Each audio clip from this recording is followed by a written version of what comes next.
নীলফামারী জেলা। এই জেলাকে বলা হয় উত্তরের শিল্পনগরী। রংপুর বিভাগের অন্তর্ভুক্ত এই জেলা ব্রিটিশ আমলে নীল চাষের জন্য বিখ্যাত ছিল। বর্তমানেও নীলফামারী জেলা দেশের খাদ্য ভাণ্ডারের গুরুত্বপূর্ণ অংশ। এখানে উৎপাদিত খাদ্যশস্য দেশের কৃষিখাতে অসামান্য অবদান রাখছে। হিমালয়ের পাদদেশে অবস্থিত নীলফামারী একটি প্রাচীন জনপদ। এখানকার সাংস্কৃতিক ঐতিহ্য ও ভূসংস্থান বেশ সমৃদ্ধ, যা অন্যান্য জেলা থেকে এই জেলাকে আলাদা করেছে। ঐতিহ্যবাহী নীলফামারীতে জন্ম হয়েছে অসংখ্য দেশ বরেণ্য ব্যক্তিবর্গের। কথা সাহিত্যিক জাহানারা ইমাম, অভিনেতা আসাদুজ্জামান নূর, সাবেক প্রধান বিচারপতি মোস্তফা কামাল, লেখক ও নাট্যকার আনিসুল হক ও মেয়র আতিকুল ইসলাম এই জেলার গর্বিত সন্তান। কালের সাক্ষী হয়ে অনেক ঐতিহাসিক স্থাপনা দাঁড়িয়ে আছে নীলফামারীতে।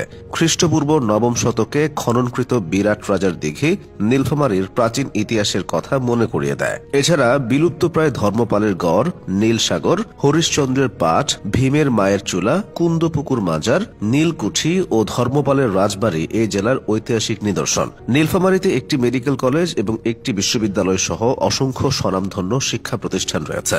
এই জেলায় আছে শতবর্ষী কিছু শিক্ষা প্রতিষ্ঠান। এগুলোর মধ্যে নীলফামারী সরকারি উচ্চ বিদ্যালয় প্রতিষ্ঠিত হয় 1882 সালে, সৈয়দপুর পাইলট উচ্চ বিদ্যালয় প্রতিষ্ঠিত হয় 1906 সালে এবং গোলমুন্ডা ফাজিল মাদ্রাসা প্রতিষ্ঠিত হয় 1919 সালে।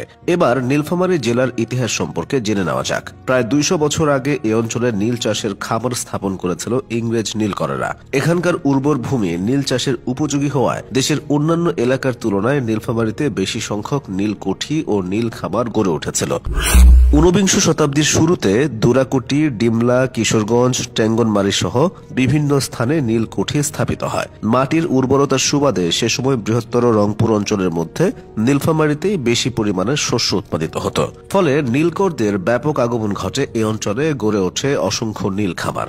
বর্তমান নীলফামারী শহরের 3 কিলোমিটার উত্তরে পুরাতন রেল স্টেশনের কাছে ছিল একটি বড় নীলকুঠি। এছাড়া অফিসার্স ক্লাব হিসেবে ব্যবহৃত পুরনো বাড়িটি ছিল একটি নীলকুঠি। ধারণা করা হয় স্থানীয় কৃষকদের মুখে নীল খামার রূপান্তরিত হয় নীলখামারীতে, আর এই নীলখামারীর অপভ্রংশ হিসেবে উদ্ভব হয় নীলফামারী নামের।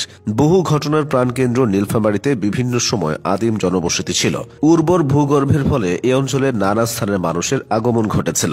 কালের পরিক্রমায় সংগ্রামের মধ্য দিয়ে তারা স্থায়ীভাবে এখানে বসবাস স্থাপন করে। কৃষক নীল তেভাগা আন্দোলন, 52 সালের ভাষা আন্দোলন এবং 71 সালের স্বাধীনতা সংগ্রাম নীলফামারীর ইতিহাসে অন্যতম অধ্যায়। প্রত্যেকটি আন্দোলন সংগ্রামে এ অঞ্চলের মানুষ ছিল প্রতিবাদ মুখর। সংগ্রামের সেই অধ্যায় শেষে স্বাধীন বাংলাদেশে 1984 সালে মহকুমা থেকে জেলায় উন্নীত হয় নীলফামারী। মোট 6টি উপজেলা নিয়ে গঠিত এই জেলার আয়তন 1643 বর্গ কিলোমিটার। উপজেলা ছাড়াও নীলফামারীতে রয়েছে 4টি পৌরসভা, 60টি ইউনিয়ন এবং 355টি মৌজা। ভৌগোলিক দিক থেকে নীলফামারীর উত্তরে ভারতের জলপাইগুড়ি জেলা, দক্ষিণে রংপুর জেলা, পূর্বে রংপুর ও লালমনিরহাট জেলা এবং পশ্চিমে দিনাজপুর ও পঞ্চগড় জেলার অবস্থান। এই জেলার 68% মানুষ কৃষির উপর নির্ভরশীল। তবে কৃষির পাশাপাশি বর্তমানে শিল্পোন্নয়নে রংপুর বিভাগের অন্যতম জেলা নীলফামারী।